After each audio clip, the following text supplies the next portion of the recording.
स्वागत है आपकी अपनी YouTube चैनल DLED वाले में। दोस्तों आज की इस क्लास में हम आपके लिए लेकर हाजिर हो चुके हैं यूपी DLED थर्ड सेमेस्टर के मॉडल पेपर को। ये पहले विषय का मॉडल पेपर है जो आपका प्रथम प्रश्न पत्र होता है। पहला प्रश्न पत्र, पहला विषय, फर्स्ट सब्जेक्ट शैक्षिक मूल्यांकन, क्रियात्मक शोध एवं नवाचार। आपको पता ही होगा अगस्त के अंतिम सप्ताह में आपकी परीक्षाएं प्रस्तावित हैं। बहुत जल्द इसके लिए आपके एग्ज़ाम फॉर्म भी फिल कराए जाएंगे और इसके साथ साथ आपकी एग्जाम स्कीम भी आएगी, तो हम आपको तुरंत अवगत कराएंगे इसी चैनल पर जैसे ही इन्फॉर्मेशन आएगी। इसलिए आप इस चैनल को सब्सक्राइब करके बेल आइकन जरूर प्रेस कर लीजिए और इस वीडियो को अपने अदर फ्रेंड्स के साथ भी जरूर शेयर कीजिए। मॉडल पेपर में उन्हीं प्रश्नों को यहाँ पर कलेक्ट किया गया है जो परीक्षा के लिए बहुत ज़्यादा संभावित हैं। इसके साथ साथ प्रीवियस ईयर क्वेश्चन पेपर की सीरीज अगर अभी तक आपने अटेंड नहीं किया है तो इसी चैनल पर लगातार प्रीवियस ईयर क्वेश्चन पेपर की सीरीज भी आपको लगातार दी जा रही है, उसे भी आप जरूर अटेंड करें क्योंकि वहां से भी प्रश्न बहुत बड़ी संख्या में आएंगे। तो चलिए दोस्तों ज़्यादा टाइम ना वेस्ट करते हुए आज के इस क्लास को स्टार्ट करते हैं। मॉडल पेपर आपको कहां से कैसे डाउनलोड करना है, इसकी PDF फाइल कैसे मिलेगी आगे वीडियो में आपको मैं बताऊंगा, इसलिए आप वीडियो में एंड तक बने रहिएगा। वीडियो को बिना स्किप किए एंड तक कंप्लीट देख लीजिएगा। तो चलिए पहला प्रश्न आपके सामने स्क्रीन पर है। ऑब्जेक्टिव क्वेश्चन रहेंगे। सबसे पहला प्रश्न, प्रार्थना स्थल की गतिविधियों में मुख्य नवाचार क्या है, ये आपको बताना है। क्या ड्रम मुख्य नवाचार है जो प्रार्थना स्थल पर गतिविधियां होती हैं, एक्टिविटी होती हैं? क्या संगीत है या ड्रम और संगीत दोनों ऑप्शन है या इनमें से कोई नहीं है? तो प्रार्थना स्थल पर जो गतिविधियां होती है उसमें मुख्य नवाचार क्या है? ड्रम भी मुख्य नवाचार है, संगीत भी मुख्य नवाचार है, यानी कि ऑप्शन ए और बी दोनों सही हैं। तो फर्स्ट क्वेश्चन जो है आपका प्रश्न संख्या 1 का राइट आंसर हो जाएगा ऑप्शन सी, ठीक है। इसके बाद प्रश्न संख्या 2 आपके सामने स्क्रीन पर, इसमें पूछा गया कि निम्नलिखित में से किसका संबंध मूल्यांकन के भावात्मक पक्ष से होता है? तो बताना आपको क्या सूचनाओं का या तथ्यों के व्यवहारिक प्रयोग का, तथ्यों के विश्लेषण का या फिर रुचियों का? तो भावात्मक पक्ष क्या होता है? रुचि होता है आपका, ठीक है। तो यहाँ पर ऑप्शन संख्या 2 का राइट आंसर हो जाएगा ऑप्शन डी, रुचियों का जो संबंध है मूल्यांकन के भावात्मक पक्ष से होता है। प्रश्न संख्या 3 आपके सामने स्क्रीन पर है। इसमें पूछा गया कि उत्तम परीक्षण की विशेषता नहीं है। जब भी आप क्वेश्चन को पढ़ें तो यहाँ पर जरूर ध्यान रखें कि क्वेश्चन में पूछा क्या गया। कभी कभी यहाँ पर नेगेटिव चीज़ें पूछी जाती हैं जिसकी इस क्वेश्चन पूछा गया कि नहीं है। उत्तम परीक्षण की विशेषता वो बताना है जो है ही नहीं, ठीक है। कई बार उल्टा क्वेश्चन पढ़ लेते हैं आप, तो वहाँ पर जल्दबाजी में आंसर पर गलत हो जाता है। तो यहाँ पर ये बताना है कि उत्तम परीक्षण की विशेषता है कौन सी नहीं। तो वैधता ये उत्तम परीक्षण की विशेषता है, विश्वसनीयता ये भी उत्तम परीक्षण की विशेषता है और वस्तुनिष्ठता ये तीनों आपकी उत्तम परीक्षण की विशेषताएं हैं, ठीक है। और ये जो कठोरता है ये नहीं है। उत्तम परीक्षण की विशेषता क्या नहीं है? कठोरता नहीं है उत्तम परीक्षण की विशेषता। तो यही आपका राइट आंसर होगा क्योंकि आपसे पूछा गया कि ये बताइए कि जो उत्तम परीक्षण की विशेषता नहीं है, तो कठोरता उत्तम परीक्षण की विशेषता नहीं है, इसलिए प्रश्न संख्या 3 का राइट आंसर हो जाएगा ऑप्शन डी। इसी के साथ बढ़ रहे हैं अपने अगले प्रश्न को। प्रश्न संख्या 4 है, क्रियात्मक सोच से किसी समस्या का प्रस्तावित उत्तर क्या कहलाता है? ये यहाँ पर आपको बताना होगा। जो हम क्रियात्मक सोच करते हैं किसी समस्या के समाधान के लिए, तो यहाँ पर समस्या का जो पहले से प्रस्तावित उत्तर हमारे सामने होता है हम उसे परिकल्पना बोलते हैं। क्या बोलते हैं? परिकल्पना। यानी कि प्रश्न संख्या 4 का राइट आंसर हो जाएगा ऑप्शन ए, ठीक है। प्रश्न संख्या 4 का राइट आंसर ऑप्शन ए।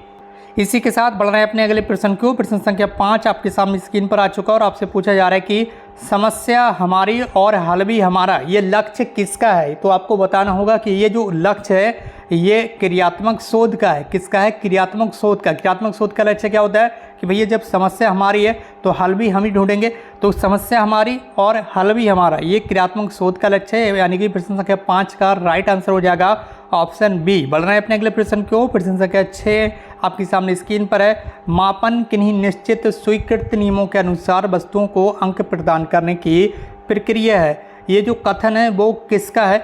ये यहाँ पर आपको बताना होगा। तो ये जो कथन है ये SS स्टीवेंस का है। किसका है? SS स्टीवेंस का। मापन किन्हीं निश्चित स्वीकृत नियमों के अनुसार वस्तुओं को अंक प्रदान करने की प्रक्रिया है। तो ये जो कथन है ये किसने कहा है? ये SS स्टीवेंस ने कहा है। प्रश्न संख्या 6 का राइट आंसर ऑप्शन सी। अगर अति लघु उत्तरीय प्रश्न में आपसे डेफिनेशन यानी कि परिभाषा लिखने के लिए आती है मापन की कोई परिभाषा लिखिए, तो आप लिख सकते हैं कि SS स्टीवेंस के अनुसार मापन किन्हीं निश्चित स्वीकृत नियमों के अनुसार वस्तुओं को अंक प्रदान करने की प्रक्रिया है। इसी के साथ बढ़ना है अपने अगले प्रश्न की ओर और प्रश्न संख्या 7 आपके सामने स्क्रीन पर आ चुका है, जिसमें आपसे पूछा जा रहा है कि प्रोफेसर स्टीफन एम कोरे की पुस्तक कौन सी है, ठीक है। स्टीफन एम कोरे की पुस्तक कौन सी है?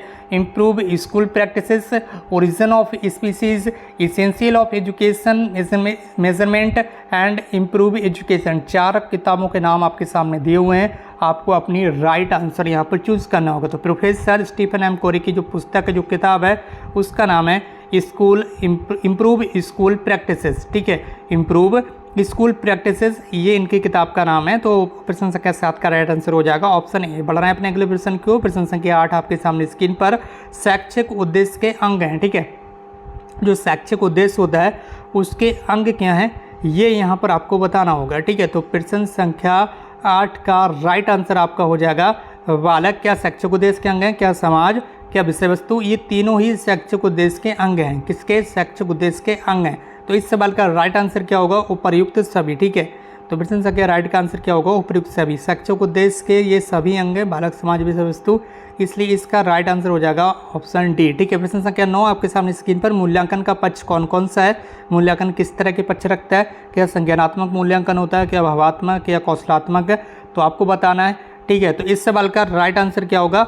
मूल्यांकन जो है वो आपका संज्ञानात्मक भी होता है, भावात्मक भी होता है, कौशलात्मक भी होता है। तो प्रश्न संख्या 9 का राइट आंसर हो जाएगा उपर्युक्त सभी, ठीक है। यानी कि प्रश्न संख्या 9 का राइट आंसर हो जाएगा ऑप्शन डी, उपर्युक्त सभी तरह का मूल्यांकन होता है, ठीक है। मूल्यांकन की पक्ष है।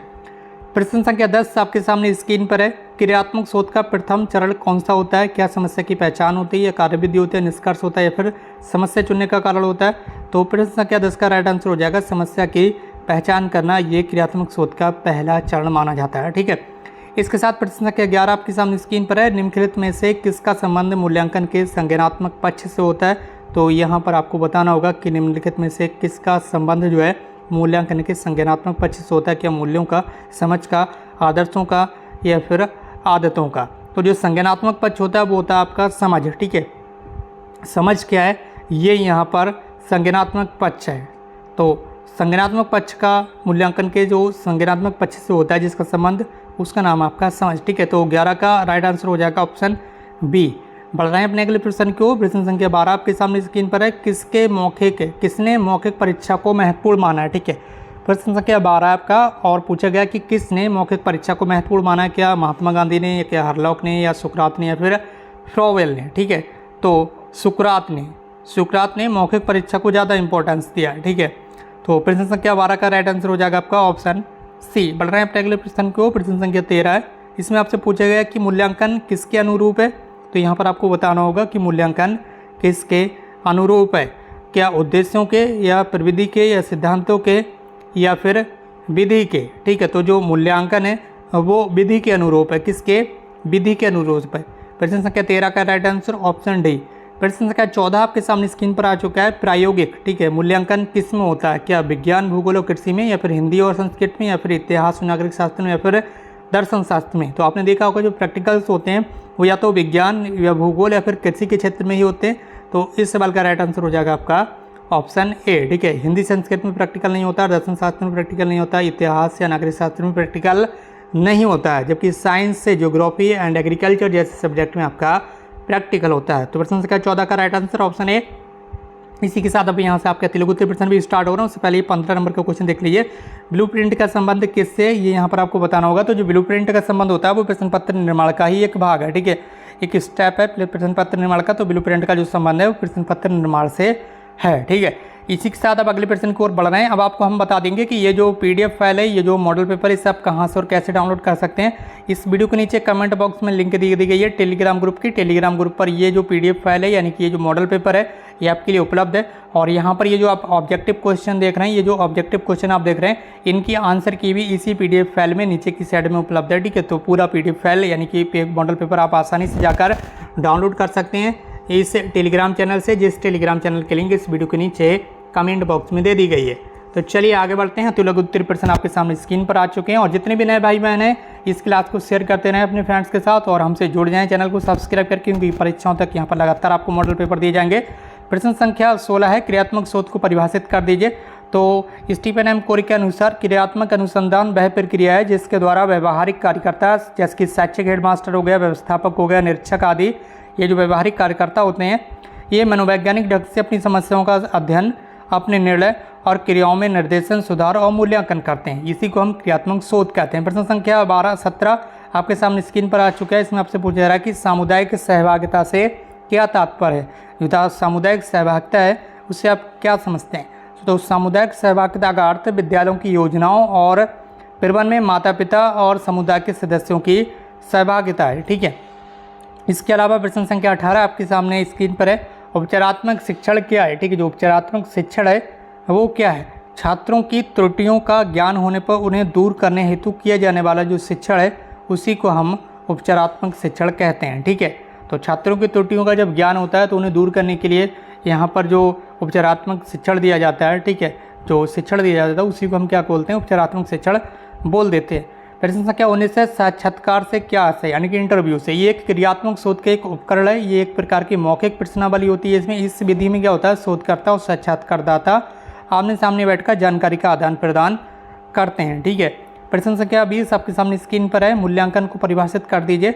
तो मूल्यांकन वह प्रक्रिया है जिसके द्वारा ये निर्णय करते हैं कि शिक्षण लक्ष्यों को प्राप्त किया जा रहा है अथवा नहीं। तो मूल्यांकन वह प्रक्रिया है जिसके द्वारा ये निर्णय करते हैं कि शिक्षण लक्ष्यों को प्राप्त किया जा रहा है अथवा नहीं। प्रश्न संख्या 21 आपका, शिक्षा में नवाचार से क्या आस है? या इसी प्रश्न को आप इस तरह से भी आ सकता है ये एग्जाम में, नवाचार से आप क्या समझते हैं? ठीक है, तो दोनों क्वेश्चन का एक ही आंसर आपको बताना है कि नवाचार किसी नवीन कार्य को करना है या किसी कार्य को नए ढंग से करना है।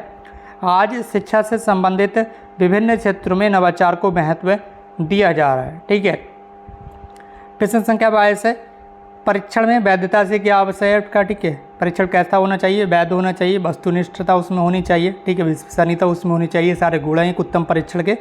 तो परीक्षण में जो वैधता है उससे आशय उस कार्य कुशलता से है जिससे वह परीक्षण उस तथ्य का मापन करता है जिसके लिए वह बनाया गया है। ठीक, क्योंकि परीक्षण जिस चीज़ के लिए बनाया गया है उसका वह शुद्ध रूप से एक्यूरेसी मापन करता है, तो उसी को हम क्या बोलते हैं? वैधता बोलते हैं। ठीक है, इसके बाद प्रश्न संख्या 23 आपके सामने स्क्रीन पर, सतत मूल्यांकन का आशय बता दीजिए। तो सतत मूल्यांकन से आशय उस मूल्यांकन से है जो सीखने सिखाने के साथ साथ चलता रहता है, जिससे छात्र के अनुभवों और व्यवहार में होने वाले परिवर्तन का लगातार मूल्यांकन होता रहे। प्रश्न संख्या 24 आपके सामने स्क्रीन पर है, क्रियात्मक शोध के चरण क्या क्या हैं? तो समस्या का चयन करना ये प्रथम चरण होता है। इसके बाद समस्या को परिभाषित करना ये दूसरा चरण होता है। इसके बाद अगला चरण आपका समस्या का सीमांकन करना, अगला चरण समस्या के संभावित कारणों का पता लगाना तथा कारणों का विश्लेषण, पांचवा चरण आपका क्रियात्मक परिकल्पना निर्माण और छठा चरण आपका अभिकल्प निर्माण एवं उपकरणों का विकास। अगला चरण आपका विश्लेषण और अंतिम चरण होता है इसका निष्कर्ष निकालना। ठीक है, जो क्रियात्मक शोध होता है इसकी सबसे पहला चरण होता है समस्या का चयन करना कि समस्या कौन सी लेना हमें, उसके बाद उसका अंतिम चरण होता है निष्कर्ष पर पहुंचना। ठीक है, ये यहाँ पर ऑब्जेक्टिव क्वेश्चन में आपको देखने के लिए मिल जाती हैं। क्रियात्मक शोध का प्रथम चरण कौन सा है और क्रियात्मक शोध का अंतिम चरण कौन सा है, ये ऑब्जेक्टिव क्वेश्चन में बार बार पूछा जाता है, तो आप ध्यान रखेंगे। प्रश्न संख्या 25 आपके सामने स्क्रीन पर है कि लिखित परीक्षा की उपयोगिता बताइए। तो इसके द्वारा विचारों की अभिव्यक्ति के स्तर का पता चल पाता है कि व्यक्ति के विचार क्या हैं, बच्चे के विचार क्या हैं, बालक के विचार क्या हैं, छात्र के विचार क्या हैं। प्रश्न संख्या 2 है, लिखित परीक्षा के द्वारा छात्र के भाषा ज्ञान की जानकारी प्राप्त हो जाती है। प्रश्न संख्या 3 है, लिखित परीक्षा के द्वारा प्रस्तुतीकरण की शैली का ज्ञान हो जाता है कि बच्चा किस तरह से लिख रहा है, तो ये लिखित परीक्षा की उपयोगिता है। प्रश्न संख्या 26 आपका मौखिक अभिव्यक्ति के साधन कौन कौन से हैं? भाषा मौखिक अभिव्यक्ति का साधन है, व्याकरण बोली ये सारी की सारी क्या है, ये मौखिक अभिव्यक्ति के ही साधन है। प्रश्न संख्या 27, उपचारात्मक शिक्षण की कोई दो विधियाँ लिखिए। छात्रों को त्रुटियों कमियों को समय पर शुद्ध करना, और दूसरा पॉइंट आपका प्रत्येक छात्र के अधिगम संबंधी दोषों पर व्यक्तिगत रूप से दोष ध्यान देना। ठीक है, ये यहाँ पर दो विधियाँ उपचारात्मक शिक्षण की। प्रश्न संख्या 28 है, स्थायी कौशल से आप क्या समझते हैं? भाषाई कौशल से आप क्या समझते हैं? ठीक है, भाषाई कौशल यहाँ पर पूछा गया। तो भाषा कौशल से हमारा तात्पर्य बालक के भीतर विभिन्न भाषाई कौशलों या भाषा संबंधी क्षमताओं से है का विकास करने से। बालक के जीवन में जितना महत्व भाषा का है उतना महत्व अन्य किसी वस्तु का नहीं है। अतः बालक के भीतर भाषा संबंधी कौशल जैसे सुनना, बोलना, पढ़ना, लिखना आदि का विकास करना अत्यंत आवश्यक है। प्रश्न संख्या 29 है, दक्षता आधारित मूल्यांकन से आखिर आप समझते क्या है? तो दक्षता आधारित मूल्यांकन में छात्र ने किसी कार्य को कितनी शिष्टता से पूरा किया है इस बात पर विशेष ध्यान दिया जाता है। प्रश्न संख्या 30 है, शिक्षण प्रक्रिया की दृष्टि से संज्ञानात्मक पक्ष के स्तर कौन कौन से हैं? ठीक है, तो यहाँ पर आप बताएंगे कि शिक्षण प्रक्रिया की दृष्टि से ज्ञानात्मक पक्ष के जो प्रमुख स्तर हैं वो निम्नलिखित हैं: ज्ञान, बोध, अनुप्रयोग, विश्लेषण, संश्लेषण, मूल्यांकन। ठीक है, इसके बाद यहाँ से ये आपके लघु त्रि जो क्वेश्चन हैं वो यहाँ से स्टार्ट हो जाते हैं। ये लघु त्रि प्रश्न है, आपको ध्यान देना है। ये कौन से क्वेश्चन है? ये लघु त्रि प्रश्न है। ठीक है, तो लघु उत्तरीय प्रश्न में क्या है, यहाँ से ये क्वेश्चन आपको देख लेना और इनमें से कहीं ना कहीं प्रश्न आपको देखने के लिए मिल जाएगा परीक्षा में। इन क्वेश्चन को आपको तैयार कर लेना है जरूर अवश्य रूप से। और ऊपर जो आपको अभी ऑब्जेक्टिव क्वेश्चन कराए थे उसकी ये आंसर की भी यहाँ पर उपलब्ध है। इस पूरी PDF फाइल को, इस मॉडल पेपर को आप डाउनलोड कर सकते हैं टेलीग्राम ग्रुप से। टेलीग्राम ग्रुप की लिंक इस वीडियो के नीचे कमेंट बॉक्स में दे दी गई। टेलीग्राम ग्रुप को जरूर ज्वाइन कीजिएगा। बाकी दोस्तों आज की इस क्लास को यहीं पर समाप्त करते हैं। हमसे जुड़ने के लिए बहुत बहुत धन्यवाद। Thank you so much for connect.